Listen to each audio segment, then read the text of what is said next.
Hi friends, welcome to my channel get ready. Mega power star Ram Charan గురించి అభిమానులకు తెలియని ఎన్నో కొత్త విషయాలను చెప్పాడు సుకుమార్. మరి ఆ విశేషాలేంటో తెలుసుకుందాం.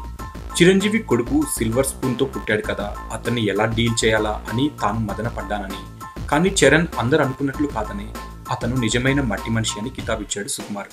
చరణ్ చాలా సహజంగా ఉంటాడని, డౌన్ టు ఎర్త్ అని అన్నాడు సుక్కు. ఇక రంగస్థలం షూటింగ్ పాపికొండలో చేసినప్పుడు అందరికీ ఎండ వల్ల ట్యాన్ వచ్చేసిందని, తామందరం సన్ స్క్రీన్ రాసుకుంటే చరణ్ మాత్రం పులిసిన పెరుగులో సున్నపిండి కలుపుకొని రాసుకునేవాడని సుక్కు వెల్లడించాడు.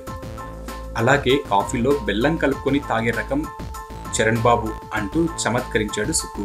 మామూలుగా హీరోల్ని చూసి వాళ్ళేం సెంటు వేసుకుంటారు, ఏం పేస్ట్ వాడతారు, ఏం క్రీమ్ రాస్తారు అన్న సందేహాలు జనాల్లో ఉంటాయని, కానీ హీరోలు అందరూ అలా ఉండరని, చరణ్ సింపుల్గా వేపపుల్లతో పళ్ళు తోముకుంటాడని సుకుమార్ వెల్లడించాడు.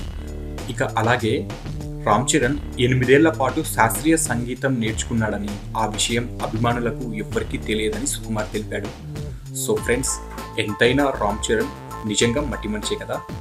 మీకు ఈ వీడియో నచ్చితే లైక్ చేయండి, షేర్ చేయండి. మరిన్ని ఫిల్మ్ అప్డేట్స్ కోసం మా ఛానల్ని సబ్స్క్రైబ్ చేయండి.